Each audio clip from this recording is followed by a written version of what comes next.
옆에 있는 성도들에게 이렇게 한번 인사합시다. 주님의 이름으로 축복합니다. 아멘. 그럼 올해를 무슨 해라고 합니까? 정유? 예, 정유년이라고 합니다. 그래서 올해 태어난 사람은 무슨 띠요? 예, 마태라고. 여러분은 무슨 띠입니까? 무슨 어제 남전도에 모임에 가니까 뭐 58년 개띠라고 하는데 개띠는 혹시 아닙니까? 닭띠라고 그렇게 말을 합니다. 오래 나는 사람은. 그래서 우리가 보편적으로 예, 새해에 새벽에는 무슨 짐승이 제일 먼저 입니까? 닭이 새벽에 울므로 부지런함을 상징하기도 합니다. 또 그런가 하면은 부지런하면 좋은 일이 많이 있을 것이다. 제가 이 말씀을 준비하면서 인터넷에 들어가서 찾아봤습니다. 이 정유에는 어떤 일들, 어떤 인물이 있는가. 물론 왕건도 태어나고 건율자문 여러 가지 있는데 제가 기억하고 싶은 것은 1597년도 명남해전에서 이순신 장군이 일본 사람들과 싸워서 이긴 해가 정유년이라 이렇게 기록되어 있더라고요. 그래서 우리가 새해를 지나갈 때에 우리 2017년을 살아갈 때에 사탄과의 싸움에서 영적인 전투에서 승리하는 여러분 모두 될 수 있기를 주님을 축복합니다. 좋은 일이 있을 것입니다. 옆에 있는 사람에게 다시 한번 인사합시다. 올해는 좋은 일이 있을 것입니다. 아멘. 우리가 세상을 살아가면서 어떻게 하면 내 삶 속에 좋은 일이 일어날 것인가. 오늘 말씀을 통해서 한번 생각해 보기를 원합니다. 성도들이 닭이라고 그러면은 여러 가지 생각을 우리가 하게 되는데 우리 성경에 입각해서 생각해 보면 닭은 좋은 의미로서의 생각이 떠오르지 않습니다. 이런 닭이라고 생각하면은 어떤 생각이 떠오릅니까? 오늘 우리가 본문을 선택하고 있는 이 베드로가 주님을 배반한 현장에 우리가 떠오르게 됩니다. 어쩌면 좋은 의미보다는 그래 베드로가 배반했지 이런 생각을 많이 가지게 됩니다. 60절 말씀에 보면 베드로가 이르되 이 사람아 나는 내가 하는 말을 알지 못하노라. 아직 말하고 있을 때 닭이 울더라. 이 내용은 지금 예수님이 잡혀갔습니다. 암나스의 뜰에서 예수님을 이제 신문하는데 옆에 있던 여자가 당신도 함께지 이런 얘기를 하게 됩니다. 그럴 때 베드로가 뭐라 부릅니까? 난 모른다. 너무나도 쉽게 얘기하게 합니다. 57절 말씀에 보면 베드로가 부인하여 이르되 이 여자야 내가 그를 알지? 이런 말을 우리말은 어떤 말입니까? 이 여자가 무슨 소리하노? 나는 결코 알지 못한다. 베드로는 3번이나 예수님을 부인을 합니다. 자신과는 아무런 상관이 없다고 말하고 있습니다. 이 베드로의 모습을 보면서 어떤 생각이 듭니까? 요즘에 국회에 어떤 사람을 청구에 불러놨더니 그분이 하는 얘기 뭐라고 합니까? 나는 도무지 모른다. 생각도 오늘 본문이 아니고 마가복음 14장에 보면은 마가복음 14장 71절 이후에 보면은 오늘 본문보다 더 상세하게 베드로가 어떻게 부인하는가를 기록하고 있습니다. 마가복음 14장 71절 말씀에 보면은 베드로가 저주하며 맹세하되 예수님을 저주하고 있습니다. 나는 너희가 말하는 이 사람을 알지 못하노라 이렇게 말하고 있습니다. 베드로가 보편적으로 내가 모르는데 이런 뜻이 아닙니다. 저주를 하면서 모른다고 합니다. 맹세코 나는 이 사람을 알지 못한다. 우리말 하면 좀 속어 같은 표현인데 이런 얘기를 하고 있는 겁니다. 내 손에 장을 찢어도 내 이 사람을 그럴 때에 닭이 울었더라고 이야기하는 것입니다. 여러분 베드로에게 이 닭 우는 소리는 어떤 의미가 있었을까요? 그가 예수님을 부인한다고 나는 결코 여자야 무슨 소리 하느냐, 나는 이 사람을 전혀 모른다. 그럴 때에 이 베드로에게 들려진 이 닭의 울음소리의 의미는 무슨 의미일까요? 이 닭의 울음소리를 들으면서 베드로에게는 어떤 일이 일어났을까요? 우리 오늘 이 말씀을 간략하게 생각해 보고자 합니다. 그 첫 번째는 부인하고 있는 이 베드로에게 닭의 울음소리가 들림으로 그는 하나님의 말씀이 생각났습니다. 60절 말씀에 보면은 베드로가 이르되 이 사람아 나는 내가 하는 말을 알지 못하노라고 아직 말하고 있을 때에 닭이 울더라. 현재 진행입니다. 내가 예수님 모른다고 하는 그런 말을 하고 있는 중에 닭이 울었다는 것입니다. 그런데 그 닭 울음소리를 듣고 베드로에게 어떤 생각을 가지는가? 62절 말씀에 주께서 돌이켜 베드로를 보시니 베드로가 주의 말씀 곧 오늘 닭 울기 전에 내가 3번 나를 부인하려 하심이 생각나서 밖에 나가 심히 통곡하다. 예수님께서 이 베드로에게 내가 나를 오늘 3번 부인하리라 언제 얘기했습니까? 오늘입니다. 성경 기록된 건 오늘, 어제 얘기가 아닙니다. 예수님이 베드로에게 말씀하셨어요. 너는 나를 3번 부인할 것이다. 며칠 지난 것이 아닙니다. 오늘이었습니다.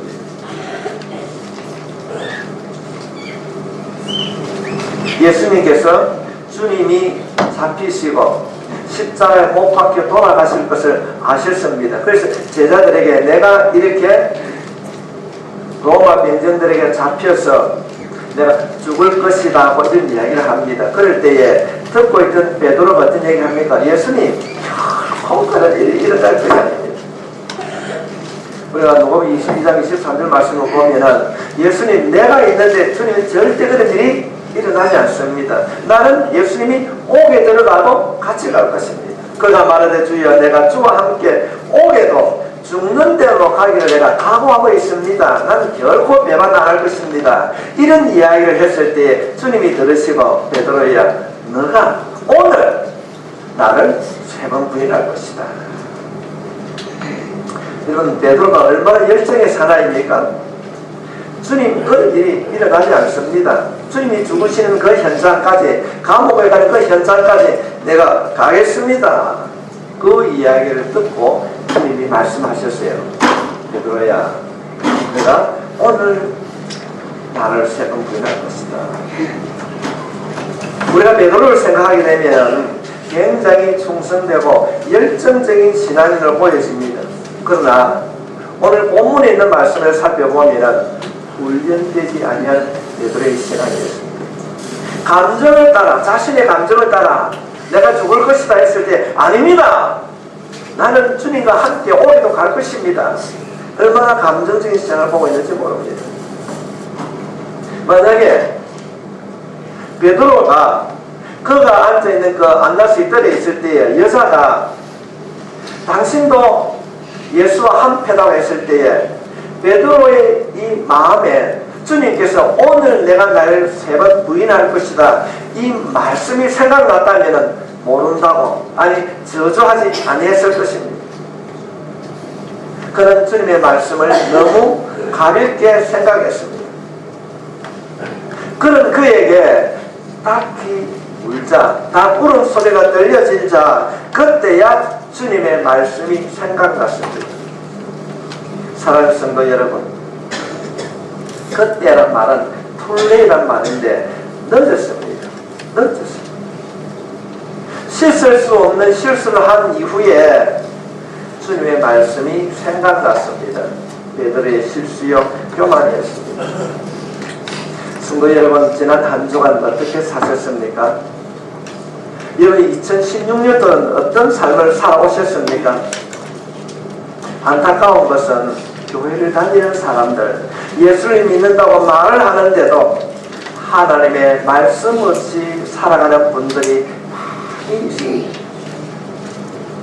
예배 시간에 듣는 하나님의 말씀은 잠깐입니다. 말씀이 우리의 삶 속에 넣어져서 그 말씀이 실천되어져야 되는데 들을 때는 고개를 끄덕끄덕합니다. 아, 그렇구나. 근데 그것이 내 생활 속에 작동이 되지 않고 있지는 않습니까? 말씀이 여러분을 지배하고 있습니까? 예수님을 저주하며 모른다고 부인했던 이 베드로가 딱 울음소리를 듣고 예수님의 말씀이 생각났듯이 오늘 선포된 이 말씀을 듣고 여러분의 삶 속에 하나님의 말씀이 기억나는 삶을 살아가는 여러분이 되시길 주의 이름으로 축복합니다. 여러분, 베드로에게 이런 일이 일어났다면 우리들에게도 일어날 수? 베드로는 물 위를 걸어갔던 자입니다. 주님의 그 기적의 현장에 함께 했던 그 베드로. 그러나 그가 예수님과 3년 동안 동행을 하였고 기적의 현장에 있었지만은 마음속에 말씀을 담아두지 아니하므로 환경에 따라서 주님을 배반했다는 사실입니다. 그렇다고 한다면 오늘 우리는 이 말씀을 통하여서 여러분의 심령에, 여러분의 마음속에 하나님의 말씀이 담겨있는 그런 성도가 될 수 있기를 주의 이름으로 축복합니다. 우리 흔히 이런 말은 합니다. 말씀은 하나님의 영혼의 양식이라. 우리가 이 말씀을 마음에 담아두지 아니하면 그 영혼은 죽은 영혼일 수 있습니다. 하나님의 말씀이 마음속에 고갈이 되면 죽음입니다. 말씀이 없으면 기도가 깊어지지 않습니다. 기도의 맛을 모릅니다. 우리가 이 땅에 오래 살고 잘 사는 것도 중요하지만은 그보다 더 중요한 것은 하나님의 말씀을 따라 살아가는 삶이 더 중요하고 행복한 삶인 것입니다. 말씀을 들어도 기억되는 말씀이 없다면 당신은 영적인 중병에 들어가고 있는 것입니다. 베드로는 닭의 울음소리를 듣고 말씀이 기억났습니다. 우리 한번 상징적이지만은 2017년도에 모든 사람이 달개해라고 가는데 이 달글 해에 우리 한번 믿는 성도들이 말씀을 기억하고 말씀을 따라 말씀에 순종하는 삶을 살아갈 수 있기를 축복합니다. 그럴 때 우리에게는 이 한 해가 2017년이 축복의 한 해가 될 줄로 믿습니다. 여러분 모두가 오래오래 사십시오. 건강하십시오. 말씀 없이 오래 사는 장수가 아니라 하나님의 말씀을 기억함으로 오래 사는 믿음이 큰 자가 되시길 예수님의 이름으로 축복합니다.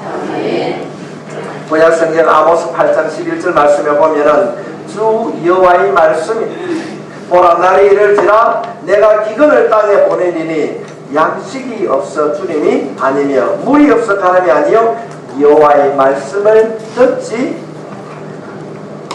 못한다. 하나님의 말씀입니다. 우리가 육의 양식을 배부르게 먹고 물은 마음대로 마시지만은 마음속에 말씀이 없을 때 심령의 기갈함을 느낀다는 것입니다. 그것이 예수 믿는 사람에게는 징계요 저주라는 것입니다. 예수 믿는 그리스도인의 삶에 하나님의 말씀이 기억되지 아니하면 영적으로 실패자요 하나님과 거리가 멀어진 자의 것입니다. 성도 여러분, 우리 다시 한번 결단합시다. 지금 1월에 반 달이 지나갔습니다. 한 달의 반이 지나갔습니다. 올해는 말씀을 따라 살아가겠다는 결단이 여러분 가운데 있기를 주의 이름으로 축원합니다. 옆에 있는 사람에게 인사합시다. 말씀 따라 삽시다. 아멘. 베드로가 딱 울음소리를 듣고 하나님의 말씀이 기억났던 것처럼 정말 생활 속에 지나가다가 통닭집 보고 켄터키가 생각나는 것이 아니라 말씀이 생각나게 될 수 있기를 축복합니다. 두 번째, 베드로가 딱 울음소리를 들었을 때에 통곡했다고 합니다. 62절 말씀에 보면은 밖에 나가 심히 통곡하니라. 지금 베드로 어딘가 하면 대제사장 안나스 이때에 있습니다. 그가 여러 사람들과 함께 불을 쬐고 있었습니다. 그때에 요한복음 18장 18절 말씀에 보면 그때 중고로 종과 아랫 사람들이 불을 피우고 서서 째니 베드로도 함께 서서 째더라. 여러 사람들과 함께 추워서 불을 쬐고 있었습니다. 닭의 울음소리를 듣기 이전까지는 육신의 생각만 하고 있었습니다. 그러나 그가 닭의 울음소리를 듣는 순간 자신의 영적 메마름을 알았습니다. 그것을 깨달았기 때문에 그가 바깥에 나가서 안달수의 집 밖에 나가서 통곡하며 울었다는 거죠. 베드로의 통곡은 후회를 담고 있습니다. 베드로의 통곡은 자신의 잘못을 깨닫는 울음이었습니다. 뉘우치고 반성하는 눈물이 베드로의 통곡 속에 담겨 있었습니다. 이 닭 울음소리를 듣기 이전까지는 베드로는 자신이 무엇을 잘못하고 있는지 몰랐습니다. 육신의 추위만을 이기려고 불가에 같이 여러 안 믿는 사람들 같이 있었습니다. 베드로에게는 무엇이 문제였습니까? 육신의 추위가 문제가 아니라 자신의 영혼의 메마름이 더 큰 문제였습니다. 이런 의미에서 우리가 새해를 살아갈 때에 여러분들의 영혼을 깨우는, 여러분의 자신을 돌아보는 닭의 울음소리가 들려줄 수 있기를 바랍니다. 예수 믿는 사람들의 가장 큰 단점이 무엇입니까? 넘어져도요 자신의 처함을 몰라요. 그저 자기 자신을 알고 있습니다. 돌아볼 수 없는 사람이 신앙인의 가장 보기 싫은 모습입니다. 주님은 우리의 연약함을 너무도 잘 압니다. 저 뒤편에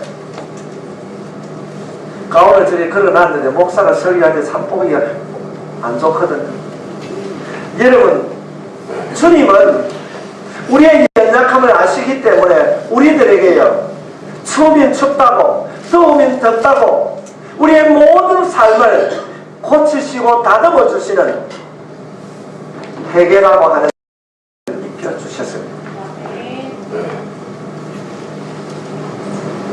주님은 우리가 해결하는 어묵을 잊고 자신의 연약함, 자신의 수치, 자신의 잘못을 고침받기를 원하는데도 주님의 음성을 듣지 못하면 이 회복의 날개를 잃어버리고 살아가고 있습니다. 그런 줄 모르고 살아갑니다. 그저 베드로가 닭 울음소리가 들리기 이전에는 자신의 육신의 문제에 춥다는 거예요. 그래서 불 가운데 앉아있는 것입니다. 자기 자신을 돌아보지 아니하면 마음에 하나님이 없습니다. 잘못을 깨닫지 못하고 영적인 사실이 무엇인가도 모르고 살아갑니다. 성도 여러분, 2017년도를 살아갈 때에 닭 울음소리가 아니라도 우리를 하나님께서 부르시는 그 주님의 음성을 듣는 영적인 성도가 될 수 있게 주님을 축원합니다. 주님 약속하고 있습니다. 우리들에게는 어묵, 해결하는 어묵을 주셨어요. 두드리면은 열어주시는 것입니다. 찾는 자가 찾게 될 줄 믿습니다. 구하는 자가 얻게 될 줄 믿습니다. 주님의 이 음성을 우리가 들어야 된다는 것입니다. 이런 의미에서 우리 한 해를 살아갈 때에 회개의 역사가 여러분의 생활 속에 날마다 일어날 수 있기를 주의 이름으로 축복합니다. 세 번째로 이 베드로에게 들려지는 닭 울음소리는 어떤 의미가 있는가? 주님을 바라보게 되었습니다. 주님을 바라보게 되었습니다. 그가 닭 울음소리를 듣기 이전에는 주님을 바라보지 아니했습니다. 많은 사람들이 자신을 보고 너도 예수 믿는 한패구나, 자신의 문제가 급급해서 주님을 바라보기보다는 나는 예수 믿는 사람이 아니야, 한패가 아니야, 자신의 변명에 익숙해 있었습니다. 변명하는 데 있었지 주님을 보지 아니했습니다. 자신을 죄에서 해방시켜 주시기 위해서 이 땅에 오신 고난받으시는 주님을 바라보지 아니했습니다. 그러나 그가 닭이 울자 주님을 바라보았습니다. 많은 사람들, 다윗의 힘 있는 자들 때문에 그는 주님을 바라보지 아니하였습니다.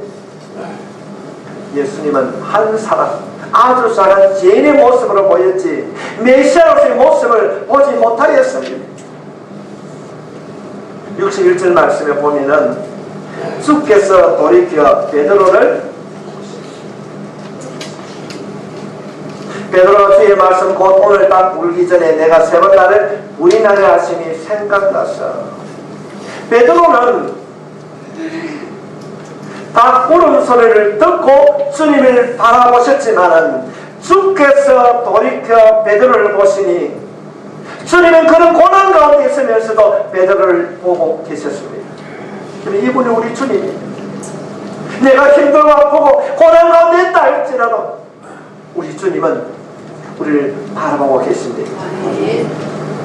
베드로는 그 이전에는 나는 아니야, 너무 추워, 자신의 문제에 벅겁했지만은 우리 주님은 끝까지 그가 고통 가운데 있으면서도 베드로를 보고 계십니다.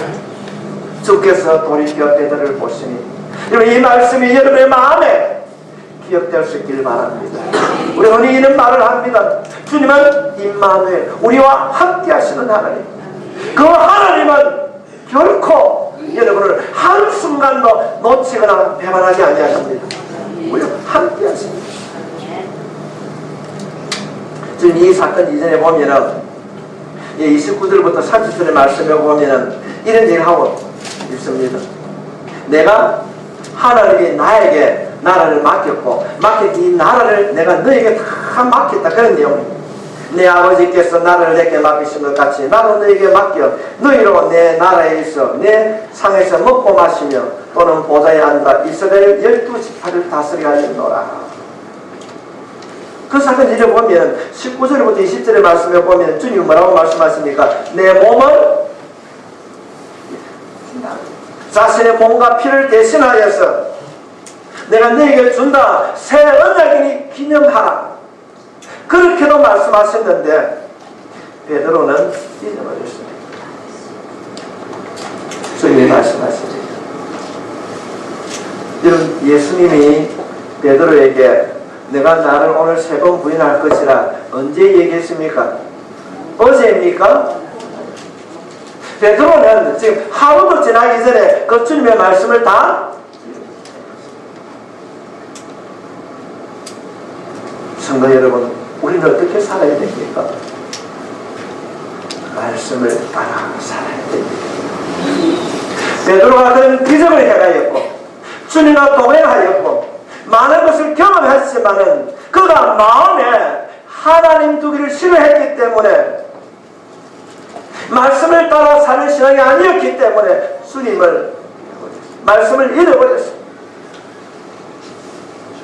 성도 여러분, 세상의 사람들은 세상을 바라보고 물질과 명예를 쫓아 살지만은 성도는 예수님을 따라야 됩니다. 말씀을 따라 순종해야 됩니다. 베드로는 육신의 연약함을 따라 춥다고 불을 쬐고 있습니다. 자신의 영혼은 점점 피폐해져 가는데 세상을 따라 살고 있습니다. 목사가 목회를 하다 보면 성도님들이 주님을 따르는 것이 아니라 세상을 따라가는 삶을 너무나도 많이 살고 있습니다. 언제나 자기 자신을 보고 있습니다. 베드로가 춥다고 불을 쬐는 것처럼 교회 안에서도 사람들이 나를 어떻게 볼까, 이것이 초점이 되어 있습니다. 그래서 엉뚱한 곳에 관심을 가지고 있습니다. 자신을 포장하고 있습니다. 자신을 나타내려고 하고 있습니다. 그래서 교만의 올무에, 시험의 올무에 넘어지는 경우가 얼마나 많이 있는지 모릅니다. 성도 여러분, 영적인 안목이 없으면요, 어두워지면은 해야 할 일은 보이지 않고 자신을 나타내려고 합니다. 저는 언젠가 그런 설교를 많이 했다고 기억되는데, 오늘 이 시간에 예배를 드린 여러분 모두가 걸레가 될 수 있기를 바랍니다. 걸레가 어디에 사용됩니까? 내가 있어야 할 때, 내가 걸레가 되어서 누차고 더러운 것을 훔치고 닦을 때 다른 사람이 깨끗함을 느끼고 거기 앉을 수 있도록 우리 주님이 우리를 정결한 자로 세우기 위하여서 주님 친히 십자가에 못 박히시고 피 흘리시고 죽으셨습니다. 우리가 그분을 우리 주라고 고백한다면 우리는 분명히 그 길을 걸어가야 될 줄로 믿습니다. 여러분은 당하게 울음을 듣고 울음소리를 듣고 주님을 바라보았습니다. 주님을 바라보지 아니하면 그 순간부터 그는 주님을 부인합니다. 우리들은 밖에 울음소리를 듣고 베드로가 주님을 바라보았다면 우리들은 언제나 이런 의미에서는 당하게 울음소리를 들어야 될 줄로 믿습니다. 제가 274장을 마침 찬송을 하려다가 이 말씀을 다시 한번 서재에서 정리하면서 주만 바라볼지라 이 찬양이 생각이 났습니다. 성도 여러분, 우리가 주님을 바라볼 때에 내가 걸어가야 할 방향이 선명한